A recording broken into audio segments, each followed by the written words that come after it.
I hope my computer doesn't crash. All right. How dare it? We're live. I know. Ready? Yes. All right. Born ready, using the old Chad moniker. Good afternoon. Today is Friday, April 3rd, 2020. Today, we're going to talk about iPhone SE rumors, possible AirTags coming, and a whole lot more because this is the iMore Show. And joining us today on the iMore Show is our expert therapist, Georgia at westmounttherapy.com, anxiety/videos.com. Welcome to the show, Georgia. Hello. Yep. And strange times. Here we are. yeah, and you're giving us your therapist email in case we need some one-on-one therapy advice. I'm guessing. You never know. You never know. It's dire times. I have some people that are feeling really great and some people that are feeling really not great. Yeah. Well, I really appreciate that you're putting that out there. You're probably going to get a lot of emails from people because we're all feeling a little anxious right now. So I know you'll help everyone, though. You're great. And also joining us on the show is Renee Ricci of Renee Ricci on YouTube fame. We have to get a good way of describing your channel since you're not doing Vector anymore. You're doing Renee Ricci .YouTube. How does that work? Allow myself to introduce me. I like to say, first of all, I have shelter in place hair. My hair is becoming as long as George's title on the StreamYard. I just don't stare. That's all I ask. Is don't stare. We're all going through it. We're all going through it. Especially YouTube.com/Renee Ricci because I abandoned you and you're very kind to let me still be here. Do you have a ReneeRicci.com website too? I have a ReneeRicci.net website because being a .com as a person just seemed awkward, but .com will redirect to .net. All right. So if anybody wants to find out what Renee's up to right now, just go to ReneeRicci.com, ReneeRicci.net, or YouTube.com/ReneeRicci. There we go. Yay! And another long-haired, shaggy person joining us today on the show is Joe Keller, assistant managing editor of iMore. Joe, welcome to the show. Thanks for having me again. Everybody's got the long hair. My bangs, actually, they're still doing okay, but they're definitely in my face and bothering me. And I think I might have to do an at-home haircut, which is going to be a nightmare. I'm going to mess like it up. Like a Flowbee? I think the Flowbee should definitely come back in style right now. There's so remember to cut it longer than what you expect because it bounces back up. If not, videotape it so we can all watch it and laugh later. Next Friday, when you see me, you're going to probably giggle because I don't think I can go another week. They're definitely too long right now, and you're going to see the fruits of my labor. You'll have anime hair. Yeah. They'll be all the way up here. It'll be great. Yeah, we all need haircuts. Although I would argue that Joe, I don't want you to cut your hair. Joe Keller has this thick, robust head of hair, and I have never seen it as long as it is. He has talk show host hair. Yeah, I want to see where it goes. It's so thick. I just want to see what is I think people should like? put suggestions, Lori, for what they want Joe's hair to be. Yeah. And then he can faux hawk it once and little ponytails on the next time. Mm-hmm. I like this. Be an interactive sport. That's what you get, Joe. I had no idea what I was in for. I have a great idea, Joe. Let's have you go 1 year without cutting your hair, and then in 1 year you can cut it off and donate it to kids. Wigs for Kids or one of the other cancer organizations because you've got the kind of hair that they want. That's just entirely too much. Yes, exactly. All right, let's get down to business. So the first thing we want to talk about today is obviously the biggest news of the day and kind of has been big news all week long is the new iPhone rumors, which as of today, I have to acquiesce and officially call it iPhone SE. Boo. But do you though? But do you have to give up yet, Lori? Well, here's the thing. Okay, based on the rumors that came out today, or they're not rumors, they're more like leaks that came out today. Apple on its own website. Well, I don't know that Apple did it, but on Apple's website, there were two images, two wordings that said Apple iPhone SE. This is on Apple's website. One of them was for a Belkin case that supports the iPhone 7 and iPhone 8, but on the title it said iPhone SE/7/8. And there was another page that Apple had for Apple Care, and it said iPhone SE. So at this point, unless Apple's playing a joke on us, which I really hope they are, it's iPhone SE, and those were just accidental things that put up. Maybe they're throwing us off our game. What do you think? Oh, hold on. Maybe it's the original one was iPhone SE is in special edition, and this one will be iPhone SE is in second edition. And then the third one will be subsequent edition. Yeah, I don't know about that. Joe, what do you think? Are they throwing us off our game, or is this happening, or is it an iPhone SE? I mean, it feels like it's happening. It feels like iPhone SE is what it's going to be, which I think is unfortunate. I really like the idea of iPhone 9. You know, I know, me too. You know, sits somewhere between the 8 and, well, I guess now 11. But you know, numbers are hard. The argument against the iPhone 9 I get, which is after 9, where would they go? Yeah. Because they already had 10. Isn't it 9 3/4? 11. Doesn't every Harry Potter fan know that? Comes with a magic wand. I keep running and I keep bouncing off the train thing. It's so embarrassing. I run and then not even like a cartoon outlet. It bounces. You're just using your phone to try to open a portal. I didn't even try the phone. See, this is why you're you and I'm me. I just use my head. Because Lori got in the first try. I know. Yeah, I already went. I already visited the school. It was great with my iPhone 9 3/4. Georgia, do you care? Do you want an SE or a 9, or do you care at all? You know, the only thing that bothers me is that, like, you know, it's like the new iPad, the naming does matter in that we can differentiate or not differentiate, especially for people that are selling an old phone and this is the SE, no, this is the 2020 SE, and that becomes kind of messy. I understand that an iPhone 9 would seem older, so this seems different, new. I just don't know why they couldn't use different letters. Like, why an SE? Yeah. Again, why couldn't it just be an S? We used or to have S's. Something else. The iPhone 8S, that wouldn't be confusing. No, not at all. Yeah, so there's some people, a lot of people have all kinds of things to say about the way Apple names different things. And from our perspective as writers about these things, we actually really appreciate when Apple gives very distinct naming differences, and it gets harder and harder. The iPad is an example of, it used to be a lot easier to name them because Apple just had, like, you know, iPad 2, iPad 3, iPad 4, and then they started switching to a generation. So then it was like 5th generation, 6th generation, 7th generation. And I get that they're just trying to, for the general public, it's the iPad. It doesn't matter. It's the iPad. But for us writing about it, you know, we're trying to differentiate one version from another. So I honestly, though, Apple is still way better at their naming scheme than most other tech companies. They come up with things like, you know, Android phone 697XY.29 or something like that. I don't know. It's a legit Sony device. I've seen that. Can I give you a cute little anecdote? Yes.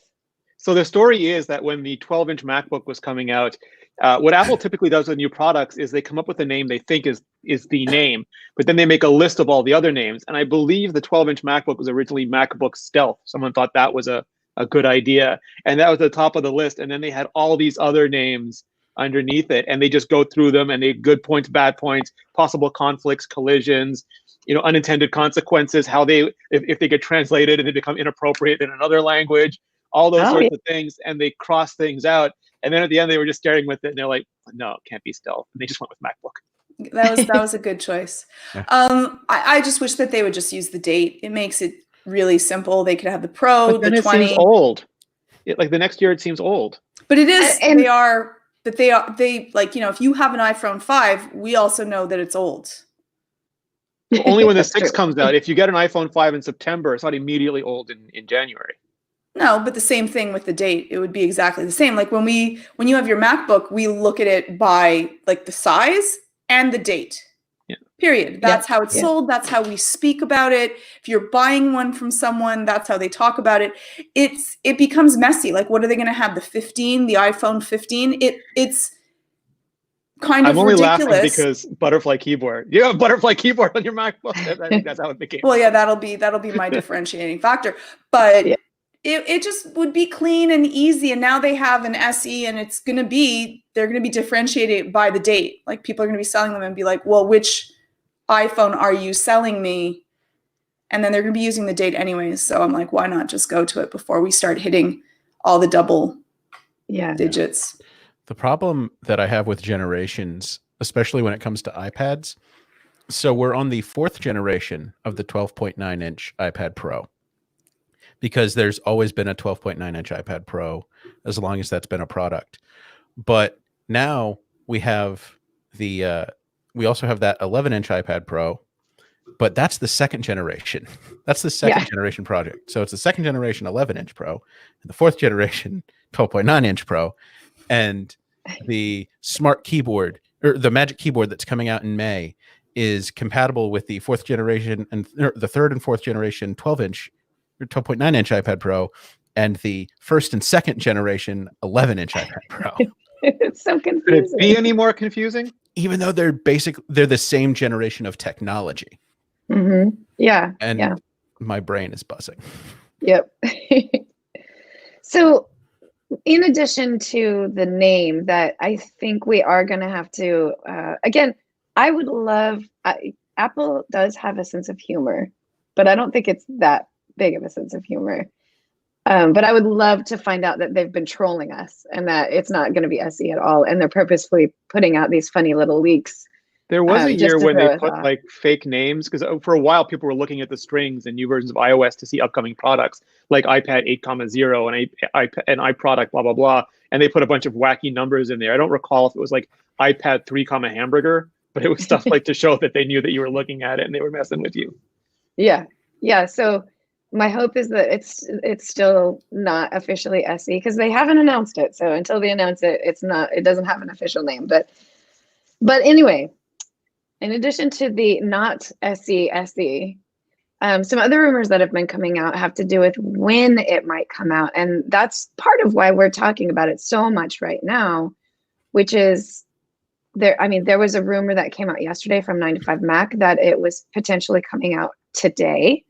And we definitely were all very happy that we didn't have to scramble to write a bunch of Can articles. I ask you about that though? Because they said as soon as today, and like that's to me is like a nebulous timeline. Like George is like, Renee, you could get $1 million as soon as today, and I'll be like, yay! And she could mean like 40 years from now. Like it's just such a non-specific timeline. That's very true, and that gives them the ability to be right no matter what day it does. As long as it wasn't yesterday, it will be right. Yeah, exactly. So they've definitely worked that wording into to benefit them for sure. But one of the biggest rumors, or the most detailed rumors that we've been getting, comes from John Prosser, which he's been saying that he believes that so based on somebody that he knows. I don't know who this person is or how they get this information, but he gets some pretty detailed information from somebody. It can't be Tim Cook's barber, because the barber has no access right now. Is Tim Cook's hair really long too? I don't know. Maybe he has a even if somebody comes to his house, that's still not social distancing. So I'm hoping he doesn't get his hair cut. He does it himself. But anyway, one of them is that it would be announced on Wednesday, April 15th, and shipped on April 22nd. So that would be, from today's date, we're looking at about a week and a half from now, a little bit more than a week and a half from now, would be the day it's announced. And then the following Wednesday, it would ship. Or the other option could be that it's announced on the 14th, which is a Tuesday, and then ships on the 24th, which is a Friday. And frankly, that seems a little more in line with Apple's official announcement and ship date. They usually would hold an iPhone event on a Tuesday, sometimes on a Monday, but Monday or Tuesday. And then the following Friday is when it would ship. So that one actually makes more sense. But that's also the date that the OnePlus, I think, is rumored to be announced. Yeah, the OnePlus 8. OnePlus 8 is Is that, you think Apple would do that? Would they try to I jump think they know on who somebody OnePlus else's? is. Like, I'm not saying that to be mean, but like, I don't know how closely they follow OnePlus. Like, I know they followed Samsung and Google stuff for a while, but even then, I don't think they cared that much because they were just so busy trying to find the best date for them. Like, Yeah. the only way I can think about phrasing it is you have like this incredibly rich cousin who shows up and doesn't care at all when any of the other cousins are there, just expects to get the bedroom. You know, it's like, Yeah, like, yeah. and like, it's not that they showed up to screw that non-rich cousin. It's just that non-rich cousin isn't in their daily thinking. Yeah. It's like I have a cousin who's a celebrity, and that celebrity comes to some of the really big family events, but I never actually talked to that cousin. It's like that. Yeah. I Yeah. would be really shocked if it comes out this soon, though, just with, Apple stores are still closed. They talked about opening them up, and maybe that's when they thought about this is when it would be released. So they would all be delivered and packaged, and people don't have money right now, and they're a little bit stressed about spending things.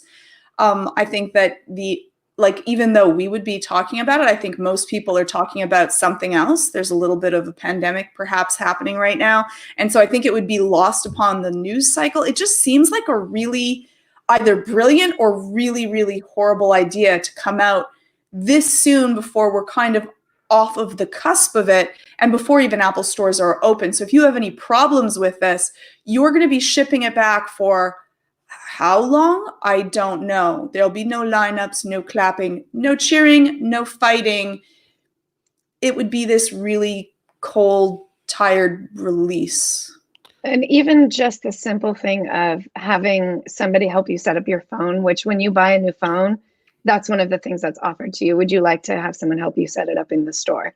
And Yep. that's, people who don't, you could even have this, you could be on your 6th iPhone and you may not actually know how to set up your phone, how to set up your new phone the right way. So not having that immediate, somebody right there in the store who does it for you, like, I'm sure that they could offer some sort of remote way to have somebody help you do it. But when it's in the store, they're actually doing it for you, not just telling you what to do on your own phone. So it does, Georgia, seem like this is not a good time for Apple to release a phone. But at the same time, if they just dumped a bunch of money into a launch event that was intended to take place around this time of year, and now they're sitting on a bunch of iPhones that they can't release, I have to imagine that that's also a hard spot to be in. Well, one of the things I keep thinking about is this could be, releasing the iPhone SE, not SE, whatever, this month might be a bit of testing the waters for them for later in the year. And so if this launch, goes well, and the people who would, normally line up to buy the SE or buy it online or whatever, do end up buying it still during these conditions, then it might give them a more positive attitude towards releasing, say, the iPhone 12 later in the year, because the people who are going to buy that might still buy it online, or if stores are open, they might go to a store then, and it's just a way for them to see, just test things out. Yeah, Joe, I think you might be onto something there. If they're going to launch it in the middle of a worldwide stay-at-home pandemic, this is the one to do it with, not the iPhone 12. Renee, what do you think? Does that seem like a good idea that Apple, because I think the iPad Pro and the MacBook Air kind of were an example of testing the waters on releasing something when you couldn't actually go to a store to pick it up. Do you think that this is potentially something they would do with an iPhone SE, is like an even slightly larger but still not as big as the brand new flagship phone type of at-home release to test the waters to see if they can do it later in the year? Yeah, I mean, it's super interesting because the iPad Pro and the MacBook Air were so incremental an update. Like, they were good updates, but I could easily see the iPad Pro being demoed on stage, like with some of the cool AR things. Like, that would have made a good short demo. The MacBook Air, you'd have to be like really geeky to care about the silicon differences and things like that. The iPhone SE /2/9, they could totally demo that on stage. I mean, in my mind, I've always saw it being exactly like the iPhone SE when Greg Jaws went up on stage and said, "We keep hearing from you. You love the small iPhone, but you just want a modern, updated version of it. And here's a new version of it for you to love. And it's got like a great camera and the great, the great processor so it can play games. And here's a little demo. And oh, by the way, we've got these tiles for you." But it's also like based on things we already know, like the iPhone 8 chassis and the iPhone. I'm assuming the 11 internals could end up being the 10R internals. Are also things that are known that they've already demonstrated. So it could lend itself better to like just put it out and like the page says the home button and Touch ID that you love with the latest and greatest processor and camera. And I think that's very understandable. The iPhone 12, I don't know. Like it's far enough out, and also the iPhone 9 SE, whatever. It's ready. Like they have it. It's ready to go. And just keeping it, like you said, in a warehouse doesn't help anybody.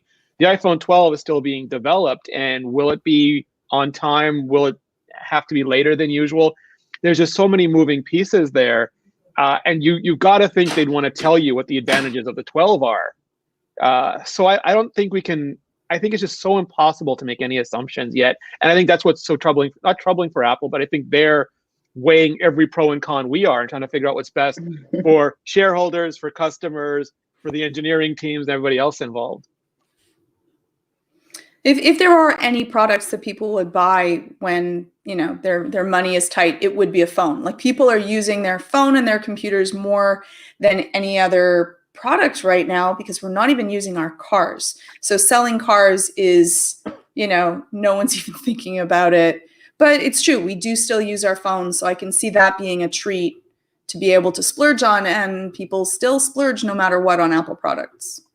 And there are more people that are working from home than ever before, and there might even be companies that need their employees to have a phone that they can, chat back and forth with, and a low-cost iPhone could be a low-cost iPhone that has all of the today's internals on it could be a really great buy for companies that getting them in bulk and then sending them out to all their employees or something like that. So these are all definite possibilities. So yeah, I mean, on the one hand, it seems like a bad idea. Like people are definitely penny pinching right now, and there's so much other stuff going on that you almost question whether or not it's read the room Apple or if it's more of a strategic way to get new iPhones out to other people, or out to people at a time when they might need it the most. So yeah, it's half and half. So really quick, let's do a quick rundown. Renee, you probably remember this better than the rest of us.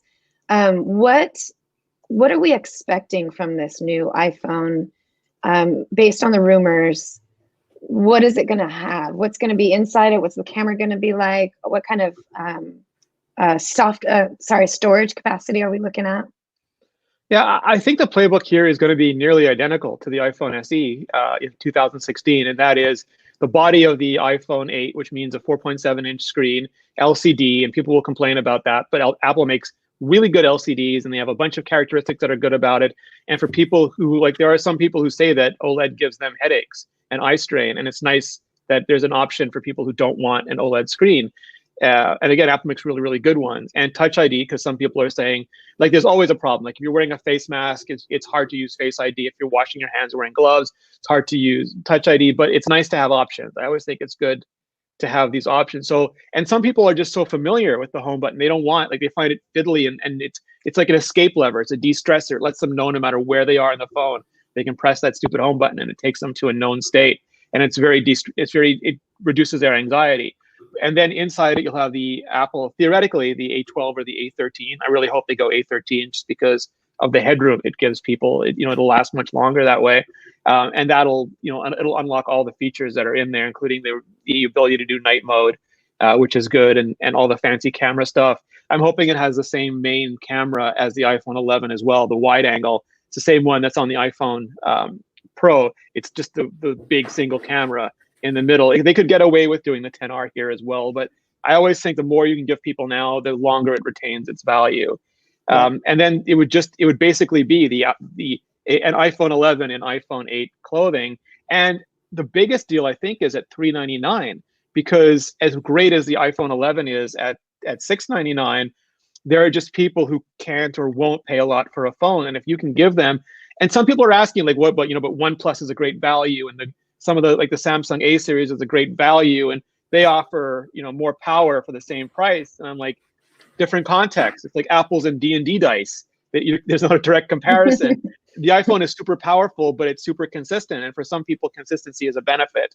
So I think those are the selling points. It's your familiar iPhone, the latest greatest features, and for $399, and that just hits 3 markets that are bigger than any one of those markets by itself. Yeah, I think the home button and the ID sensor also is a big pull. I know a lot of people really like that security of having it. It's a great cost. You can give it to someone else that maybe doesn't have a phone. Maybe you want to make sure that you can contact someone that you're like in isolation that need to connect with people that maybe have not gotten a phone that's upgradable, or it's really difficult to use. It's easy to use. It works. It's very stable, good security. It's a pretty good gift for a great price. Yeah. What about colors? Joe, what do you think colors are going to be? I don't. Are they going to take a playbook from the 10R/11 playbook where it's a bunch of colors, or do you think they're going to stick with just kind of the basics that we get for the Pro models? Well, I mean, I'd love for them to take a page out of the 10R11 playbook, but I mean, if the last iPhone SE is any guide, and I know the color story for iPhones has changed since then, but that was only available in 3 colors, and the iPhone 8 I think was only available in 3 colors. And if they're using the same basic chassis that they did on the iPhone 8, it seems likely that they won't expand the colors. Interesting, right? Because they've already got those colors, and so just those few. Yeah, I wouldn't be surprised if we're looking at space gray, silver, gold, and maybe product red. Yeah, which traditionally Apple will not release product red at the same time as a brand new phone launch, but then a month or 2 later. So I wonder if they do that, if they'll offer the product red, 2 months from now or something. So I don't know. Maybe they'll come out right away. They might. Who knows? Maybe they'll release a product green that will be to help fight, and deal with people that are dealing with coronavirus, since that's on everyone's mind. So maybe there'll be a product green. Ooh, maybe they'll just say, like, with every iPhone SE you buy, a portion of it would be donated. They're doing a lot for fighting COVID-19 right now. So that would be kind of a big deal if they did something like that, where some of the proceeds would go to the different organizations that they're supporting. So we've talked a lot about the iPhone SE, but there's one other rumor, which is that Apple Tags is kind of on its way. And one of the reasons that we're kind of all in on this right now has to do with another leak, from Apple's own content leak. It was a video that Apple put up on YouTube for how to use the Find My feature. And somebody on YouTube happened to catch that in the wording, it actually says, so underneath where it says enable offline finding, I believe normally it says offline finding enables this device to be found when not connected to Wi-Fi or cellular. But on the YouTube video, the phone being used actually says offline finding enables this device and AirTags to be found when not connected to Wi-Fi or cellular. Now, once again, Apple could be trolling us, which I think is hilarious. But it's cruel. That's cruel, Lori. It could be that this was a mistake, that somebody was using a phone that might be in a beta, or might, it might just have some software in it that is not available to us yet, and it says AirTags on it. So if this is not just Apple trolling us, we know for sure now that they're called AirTags. They're not called Apple Tags. They're not called iTags. They are called AirTags. So that's one thing. We knew this was coming, so this isn't a big surprise or anything. But because it was being used again, if this is not a joke, it was being used in a video. That means that somebody has the immediacy of needing to be testing this product, which to me means it's possibly right around the corner, along with the new. I have a theory. This just occurred to me, because the rumor was that there would be an event in March. Maybe a lot of this stuff was set up to go live after a March event when the products were live. And because no one can actually go to the office, they're all doing their best to adjust things remotely. And there's just like 1 or 2 pages that have slipped through. And that's why there's like 2 products on the Apple Store, 1 article on the health thing, because it was all supposed to go live in late March. Yeah, about 3 days ago. Denise, you missed these pages. And another sign that it's probably a mistake was that the video was then removed by Apple. So pretty fast, probably was a little bit of an oops, which is, I don't know, great marketing, I think, because now we're talking about it. And we're all very excited about AirTags. Yeah. Do you think that Apple is trendy and hip enough to have like you be able to say, "Yo, Erie, where the bleepity bleep are my," and then it just knows the answer? Because like the more I can't find something, the more frustrated I get, and I'm going to need to use words that Siri's going to need to understand. You know what? Siri is a little bit of a leak. Maybe we could pump Siri for some like information. Sorry for turning everyone's on right now. Apologies. But yeah, maybe we can get some info. Yeah, we all need to ask our personal devices. Let's see if I can. Personal. I'm going to try it right now. Yeah. When does the iPhone SE come out? Apple.com should be able to answer that question and more. It turned out it did. When am I getting my Apple.com was AirTags? absolutely able to do that. What are AirTags? Ooh, she did change it from ear tags to AirTags. Ooh. But then she said, "I didn't get that. Could you try again?" Yeah, and I just being coy. So close. She's being Website coy. searches. Yeah. So close. She doesn't know. She's not giving up any information. Tell me yet. about AirTags.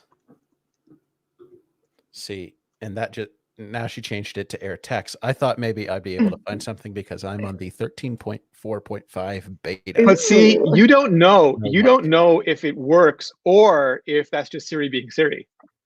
That's true. Right? Could be that Siri's being coy. Like 9 other times it would have answered you properly, but this time it just threw that up there. Yeah. Well, so it's coming. It's almost definitely, going to come out, and it's time for real.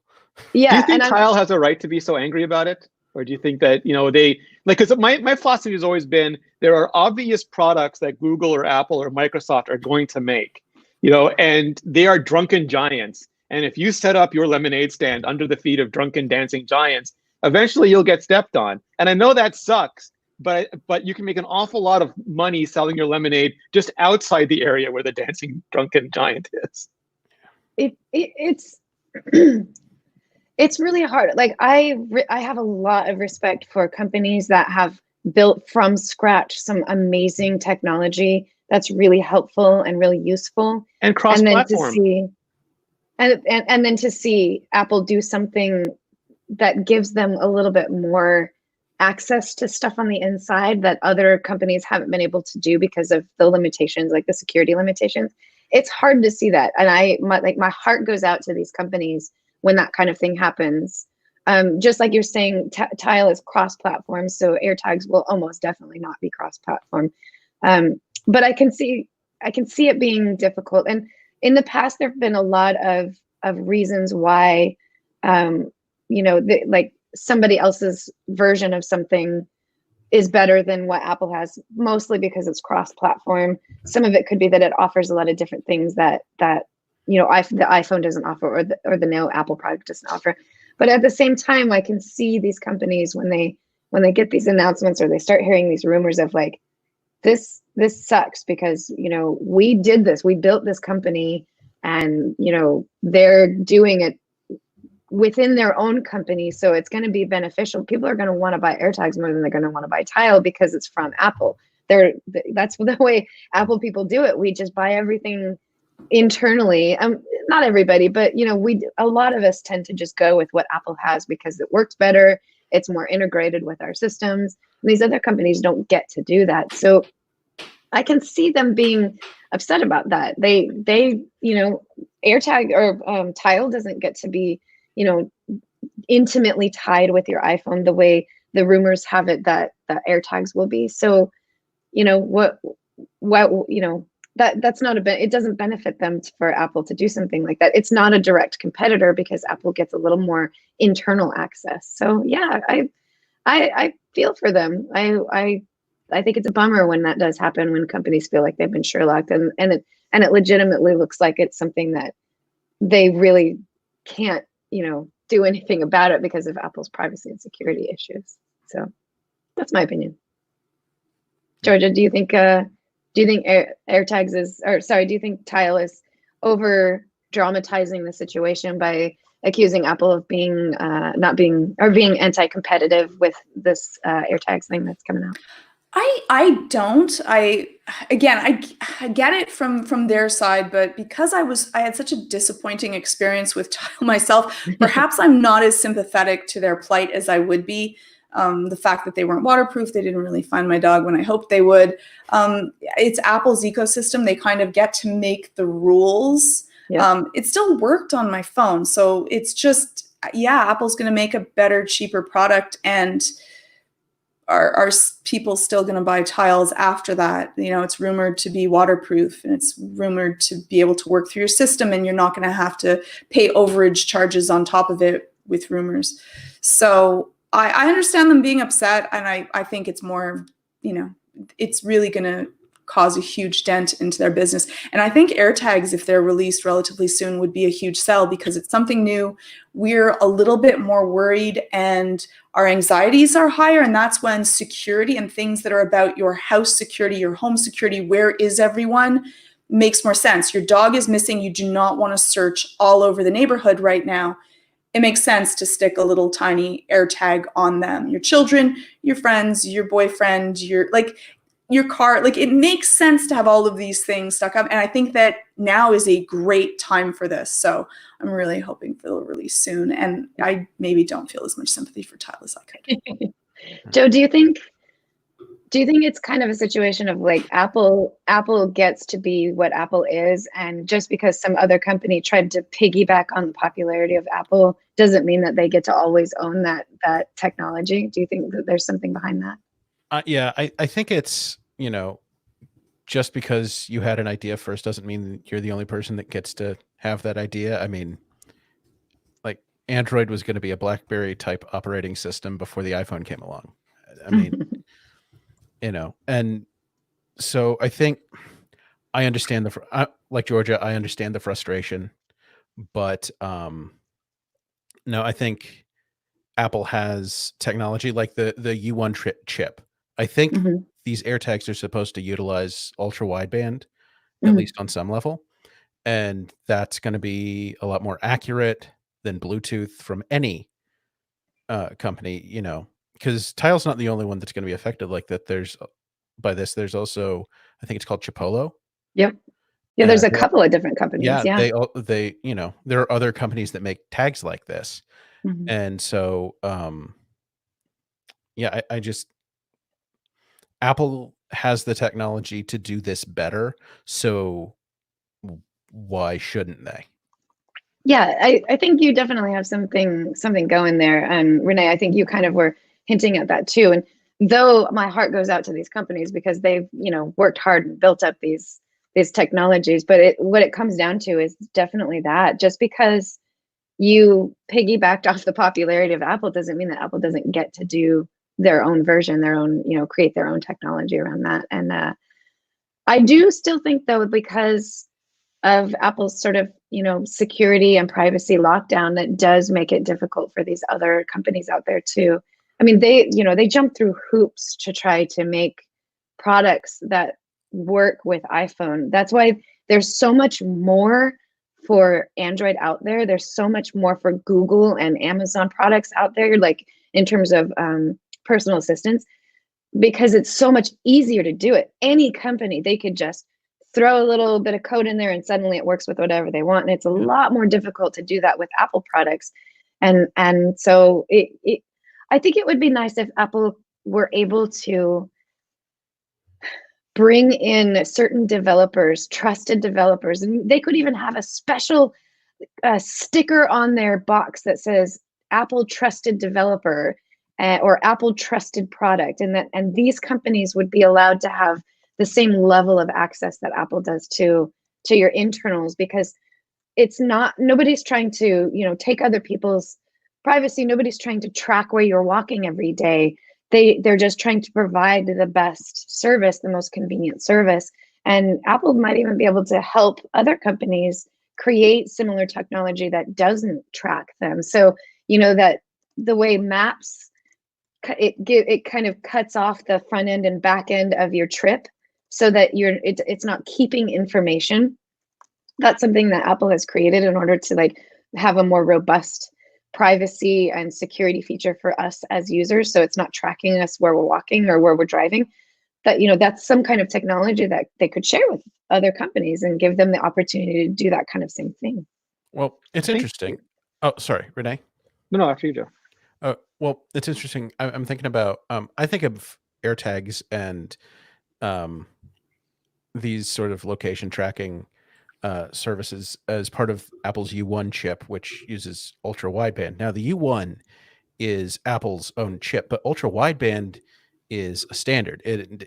Apple may be the first mainstream adopter of this technology, but it's going into other devices from other companies. And I think companies like Tile and Chipolo and third-party tracker companies will be able to, at some point, produce products that utilize it. So it's not going to have the integration with the Find My app, but it is going to they are going to benefit from the sort of pinpoint accuracy that ultra wideband allows for. It's just going to take some time. Mm-hmm. I think I agree with Joe. It's like, if you create a server, you're like the admin, and then you add users, and then the ones you figure out you can trust, you make moderators, and then after a while, if they're really trustworthy, maybe administrators. And just at Apple scale, they have small teams. It takes them forever to build out that stuff. Like when Wallet first started and then Touch ID, they slowly added APIs so that people could do more and more things, and they roll them out. I just wonder if these companies can compete on being cross-platform, because Apple is only ever going to service Apple devices. And if your family has big gadget love, and you have like you have like a Windows PC and an Android phone and maybe a Fire TV device and then an iPhone, the Apple tiles aren't going to be that helpful to you. Like, they're not going to help you find your wife's phone or your husband's Fire Pad or whatever. And that can be, and I say that as like knowing that cross-platform watches haven't done that well, but Android watches haven't done that well. So I don't know if it's a fair barometer. But I do wonder if the best way to compete with Apple is that knowing Apple will only ever serve Apple is to be the company that makes the really killer cross-platform version. Yeah. It's definitely in the company's benefit to work outside of just the Apple ecosystem, even if we are fervent buyers of things for our Apple products. Yeah.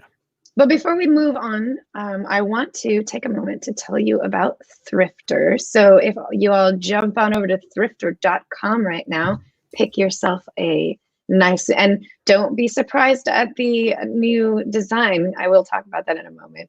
Thrifter has a fantastic way to help you save money on everything from gadgets to home goods by shopping based on value and not hype. You can sign up at thrifter.com to get thoughtfully selected tech deals from places like Amazon and Best Buy daily without all the fluff. And this is the first time that I've hopped on Thrifter for a little while, because I usually end up spending money when I go here. So I have not jumped on here for a couple of days. And they've changed their interface. It's actually quite attractive looking. So if you go there and you see something new, don't freak out. It's still the same website with still all the great same deals.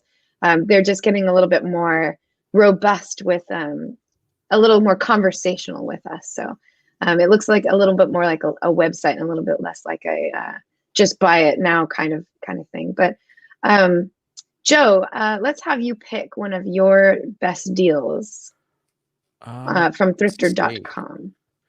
So if you're in the market for a new Apple Watch band, Renee, Pad and Quill has a bunch of their watch bands on sale for 25% off. We've got a coupon code WATCH25 from Thrifter. It's they make beautiful leather accessories for iPhone and iPad, and also obviously Apple Watch, and just 25% off is a great deal on any Pad and Quill product. Yeah, Pad and Quill, by the way, if anybody don't own a watch band from Pad and Quill, they make gorgeous, supple leather. I don't even like that word, but when it comes to their leather goods, that's exactly the way that you would describe them. I absolutely love all their stuff. And that 25% discount, like Joe is pointing out, that's a special code that that Thrifter tracked down. Sometimes Thrifter even has special deals that they get straight from these manufacturers, and that they're exclusive only to Thrifter. So you're definitely going to want to sign up for their newsletter and find out what's going on. They'll be sending those out to you, and you get to be a part of that and know that secret code before anybody else does. The new blog, the way it's laid out, they have their deals, their blog, and then you can click on newsletter to sign up for that newsletter. So when you go to thrifter.com, look in the upper right corner of your screen and click on that newsletter to sign up. And you'll get exclusive insider information that nobody else gets, or at least they don't get it until later in the day. You'll get it before anybody else does. And that's thrifter.com. Thank you so much to Thrifter for sponsoring this week's episode of the iMore Show. And let's move on to, how much time do we have? Okay, I want to take a moment to talk about National Autism Acceptance Month, which is for the month of April. There's a lot of amazing things going on out there, a lot of amazing people that every day are doing a lot to help families with autism or that are on the spectrum. I actually was able to tell you some of the things that I was interested in. I wrote an article yesterday about it. My nephew is on the spectrum, and his mother is just an absolute joy and has always talked to me about some of the things that they do together and the things that she's done to help him grow and get his tools for learning and things like that. And so some of the things that I just want to mention really quick, because I think they're such a big deal. There's an app that's called Proloquo2Go. That's PROLOQUO 2GO. That's available in the App Store right now. It helps nonverbals communicate without speaking. So, and they're picture-based, which a lot of kids on the spectrum, they identify a lot easier with pictures than they do with words. So it's a very robust language app that allows nonverbals of any level to find a way to speak and interact without having to feel frustrated or overwhelmed by so much going on. And right now, the company that makes the app, which is called Assistive Wear, they are dropping the price of that app plus a handful of others by 50%. So if you've got a nonverbal family member or a friend and you want to help them try this out, now's the time to do it because the price is half off right now. It is kind of expensive, but these kinds of technology, the augmented, alternative augmented communication is very expensive. So normally, I believe the app is normally $250. I think it's down to $125. So it's a price that's certainly more affordable than it was before. So I just wanted to call that out. I also want to mention a couple of websites that I think are great information websites that you can go to. You don't have to have somebody on the spectrum in your family to learn more about what people are like on the spectrum, because they're around us every day and we chat with them all the time. And you might just think that somebody is odd, or maybe they have a bad attitude or something, but it might just be that they're struggling to communicate with you better. And learning about autism makes us more accepting of people that are a little bit different than the kind of social norms that we have. So Autism Speaks is actually my favorite website to visit when I'm just needing to learn a little bit more about what it's like to be on the spectrum and what families go through. And that's autismspeaks.com. And then also obviously the National Autism acceptance month website. That's put on by the National Autism Society, that you can go there to donate. So you definitely want to check that out if you want to help support and donate that. Renee, did you have anything specific that you wanted to add about World Autism or National Autism Acceptance Month? No, just that it's it's really cool to see like so many in the tech community. For a while, nobody really seemed to care much about accessibility, and then Apple made it a real priority. And now Microsoft, doing a ton of stuff for it. And I hope it's like as competitive on every keynote as the new phone or the new computer is. It just should be everywhere. And I do want to give a shout out to Steve Troughton-Smith, who has a wonderful app called Grace for people on the autistic spectrum on the App Store. And he is, some people know him because he does a lot of deep diving on iOS firmware and stuff, but he's also incredibly gracious and virtuous developer. And he does a lot of good things for the community. Excellent. And what is the name of that app again, one more time? Grace. With Grace? Grace? Grace, yeah. Excellent, awesome. And then one last thing, Joe or Georgia, do you have anything specific that you want to mention about Autism Acceptance Month? Afraid not. Well, I would just say that you should also look into supporting small areas around where you live, because they're more in the community and they really help out giving support to parents and, doing different ABA learning styles and treatment programs for a very low cost to be able to help people out. So reach in to also look at, instead of just the large, charities really, take a lot of them, but there's lots of little tiny areas that you can deal with that will be in your own community and you can help and support. Yeah, one of my favorite things that my nephew gets to go to is there's a lot of small businesses around town that will do sensory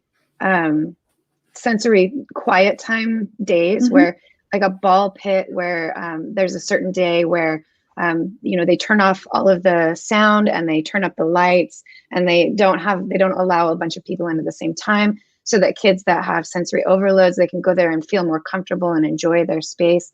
There's movie theaters that will do special movie nights for the same reason, where the lights are on, the movies are turned down a little bit so that families can go out and watch movies together. That kind of stuff. Those local businesses that are participating, things like that, that's a great way to help out with your community. Definitely. That's a really wonderful reminder, Georgia. There's one last thing that I do want to talk about, which is Apple collaborated with the Art of Autism this month for a special created on iPad gallery that is at theartofautism.com. Yeah. And in it, they have 15 participants, all of which are on the spectrum and are of different ages. And they have made some incredible pieces of art in here. Some of them I'm just absolutely enamored by. Specifically, I wanted to mention Sydney Edmond. I find her art to be just absolutely wonderful. She's using, in this particular gallery, they're all using iPads. And these are some people who might have been using just physical mediums before, paint and canvas, or they've used iPads but never with an Apple Pencil. Each one of them had an Apple Pencil and an iPad to work with. And Sydney used, I believe, Procreate to make her art, and she uses the thick paint look, which I think is just absolutely beautiful. So definitely go to the art-of-autism.com. You should be able to find a link from the homepage on that, but if not, after theartofautism.com/2020-created-on-iPad-project, we will put that in the show notes because that's a long link. And go to that and check it out, because there's some really beautiful and amazing art there. And it just helps me remember that people on the spectrum are just like me. We create art.